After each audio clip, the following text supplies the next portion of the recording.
Olá pessoal, tudo bem com vocês? Hoje a imprensa repercutiu o encontro entre o ministro das Relações Exteriores do governo Lula, Mauro Vieira, e o secretário de Estado americano Marco Rubio.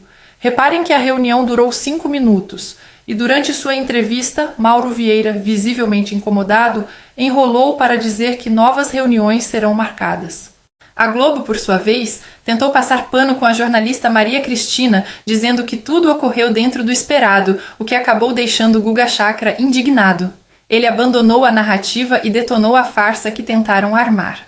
Bem, Marcelo, desde cedo o Itamaraty já estava avisando que não ia sair nenhuma decisão dessa reunião de hoje.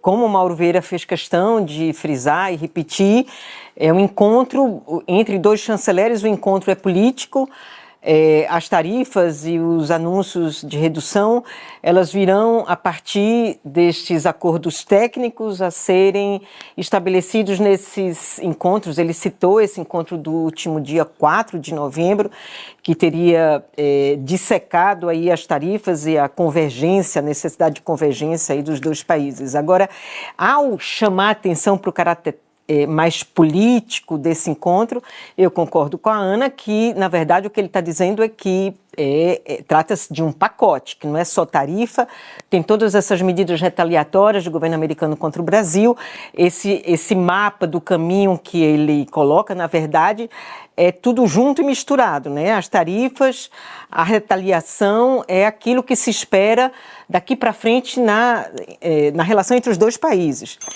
Agora, a questão é que saíram dados agora da Secretaria de Assuntos Internacionais do Ministério da Fazenda, hoje são dados fresquinhos, mostrando que enquanto isso aumenta o déficit na balança entre os dois países, né? Aumentou 340% o déficit na balança entre Brasil e Estados Unidos. Obviamente que muitos produtos, isso não foi perda de comércio exterior, porque muitos produtos foram desviados para a China, para o México, para a Argentina. Alguns produtos não conseguiram ser desviados, madeira é um deles,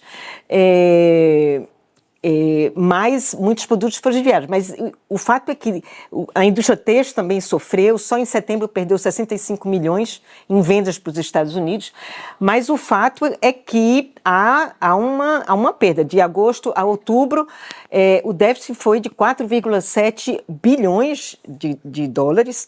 Em relação ao mesmo período do ano passado, esse déficit tinha sido de 1,1. Então, está aumentando aí. Então, a desvantagem do Brasil só cresce, mas o fato é que o Brasil também, pelo que diz o ministro, pelo que sinaliza o ministro, não quer demonstrar essa ansiedade frente a essas declarações do Trump e do Scott Bessent, de que são declarações, digamos assim, com teor eleitoral, de que os Estados Unidos vão lidar com a inflação de café, de frutas e tal, acelerando a redução de tarifa. Em primeiro lugar, acho que ele falou a palavra reunião e encontro se somados umas 20, 30 vezes, né? Parecia que tivemos uma reunião, porque daí marcou uma reunião, que o presidente Lula teve um encontro, que nós vamos ter um encontro, porque na reunião era o tempo todo falando disso e em nenhum momento falou sobre resultados práticos dessas reuniões, de reunião, porque fez uma reunião no dia 4 de novembro, porque na reunião no dia 21 de outubro, porque agora tem essa reunião hoje, sei lá, hoje é dia 13 de novembro, se eu não me engano. Então teve muita reunião, mas cadê o resultado? A Raquel Krahenbuhl, brilhante sempre a Raquel Krahenbuhl, né? Vamos deixar claro, sempre ali, né, na frente do gol, fazendo as perguntas, querendo saber, e do café? E do café, ministro? O que ele tinha para apresentar? Não respondeu. Não teve anúncio sobre a redução nas tarifas do café. Havia uma expectativa que talvez pudesse ter. Aliás, o Marco Rubio se encontrou com outros ministros de países da América do Sul hoje e anunciou ali redução de tarifas para esses países. Para o Brasil isso não aconteceu. Então vamos ter isso claro em primeiro lugar. Talvez tenha amanhã, nos próximos dias, porque o chanceler Mauro Vieira falou que o Marco Rubio teve uma reunião antes com o Trump, que o Trump falou do encontro que teve com Lula para falar que pode vir a ter algo positivo que venha a ser anunciado. Quem sabe talvez tenha mais uma reunião aí no meio para decidir, né, se marca o encontro para anunciar alguma coisa na questão das tarifas. Mas ele acabou desviando, é diplomata que é, acabou desviando das perguntas bem diretas que a Raquel Krahenbuhl e outros jornalistas que estavam presentes fizeram a ele. Então a gente vai aguardar, assim, em algum momento vai ter resultado prático. Agora, até agora, parece aquele namoro que não rendeu, né, Marcelo? Marca que é date, que se fala aqui nos Estados Unidos, date é encontro, né? Meeting, aqui também reunião. se fala date. Mas vai marcando ali. Já americanizou aí, eu tô fora há muitos anos. É mundo globalizado que chama. Mas vai ficar vai estar nesse namoro aí, mas cadê o resultado, Marcelo? Isso que a gente só escutamos reunião e encontro e não vai além disso. Outro assunto que não poderia deixar de trazer foi a primeira turma do STF ter formado maioria para tornar réu Eduardo Bolsonaro. Ainda temos que ver um comentário ridículo da Ana Flor tentando justificar os abusos. Vou mostrar a vocês uma declaração de Moraes, pouco tempo após a Magnitsky, chamando Paulo e Eduardo de traidores da pátria e covardes. Assistam e me digam se uma pessoa que solta essa opinião tem condições de realizar um julgamento justo e imparcial. Estamos verificando diversas condutas dolosas e conscientes de uma verdadeira organização criminosa que, de forma jamais anteriormente vista em nosso país, age de maneira covarde e traiçoeira, com a finalidade de tentar submeter o funcionamento deste Supremo Tribunal Federal ao crivo de um Estado estrangeiro. Age, repito, de maneira covarde e traiçoeira. Covarde porque esses brasileiros pseudo-patriotas encontram-se foragidos e escondidos fora do território nacional. Não tiveram coragem de continuar no território nacional. E traiçoeira essas condutas porque atuam por meio de atos hostis, mentirosos, derivados de negociações espúrias e criminosas, com a patente finalidade de obstrução à justiça e a clara, flagrante finalidade de coagir essa corte no julgamento da ação penal 2668, ação penal do núcleo crucial da tentativa de golpe de Estado do dia 8 de janeiro, gerando, presidente, ministra, ministros, gerando, com essa maneira covarde e traiçoeira de atuar, gerando reflexos nocivos à economia e à sociedade brasileira. Como disse o ministro Gilmar Mendes, é uma verdadeira traição à pátria. O caso de Mauro Mendes, governador de Mato Grosso e também governador de Minas. Romeu Zema, inclusive, disse que o senhor estaria colocando o seu interesse acima do interesse do país. Gostaríamos de escutá-lo, deputado.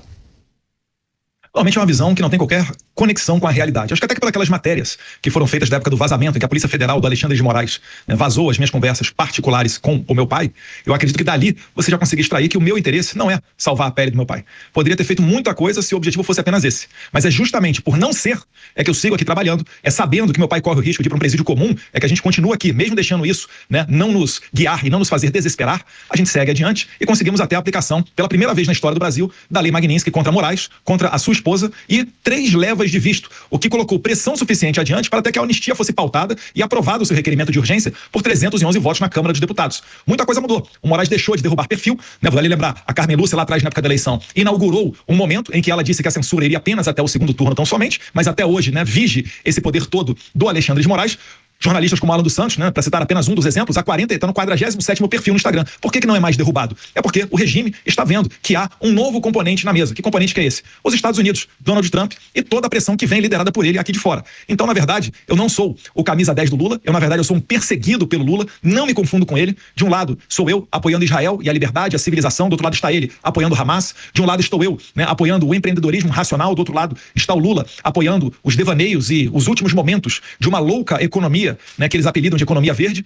Então, se eu fosse realmente uma pessoa que estivesse contribuindo com o Lula, como dito pelo Mauro Mendes, eu não estaria sendo perseguido e impossibilitado de retornar para o meu país, pois todos sabem que se eu retornar, eu serei preso. E ao Zema, faltou a verdade. Se eles não têm coragem de dar nome aos bois, porque eles vêm querer me responsabilizar e eu tenho que ficar quieto, né? Não vejo de maneira nenhuma eu privilegiando meu pai. Se eu estivesse privilegiando ele, eu teria feito um acordo, deixado, né, desculpe aqui, pobre coitados morrendo no presídio comum e teria feito uma negociata para salvar a pele do meu pai, coisa que eu não fiz. Agora é lamentável, finalizando, que a direita se divida, né? E eu que estou aqui quieto, trabalhando para pela primeira vez levar consequências a ditadores, seja o alvo das críticas. Seria tão maravilhoso se o Zema criticasse o Moraes, né, o Mauro Mendes também. Por que eles não o fazem? A gente vê a defensoria vendo o problema de assumir e, ao mesmo tempo, o ministro Alexandre de Moraes dizendo não tem como não ter atuação da defensoria. Porque o que quer Eduardo Bolsonaro? Ele quer dizer que ele está passando por um julgamento, um processo muito mais político, em que ele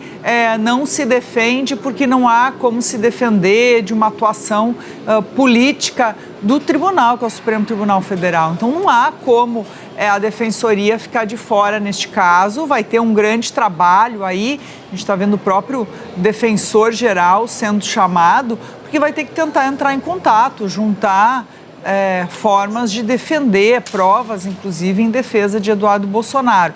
Há aqui uma estratégia, acima de tudo, política de Eduardo Bolsonaro, da família Bolsonaro, de criar a ideia de uma perseguição. É o que ele fala quando está fora do Brasil, nas declarações que dá. Ele já falava isso, a Carla lembrou mais cedo, ele falava isso há muito tempo. Ele dizia que ele seria preso sem mesmo haver qualquer tipo de investigação a respeito dele. Então, ele cria uma narrativa, para a gente dizer, né, uma história, uma versão que ele tenta colar fora do Brasil. Mais uma vez, para quê? Para tentar criar ações, especialmente do governo Donald Trump, contra o Brasil, se dizendo perseguido.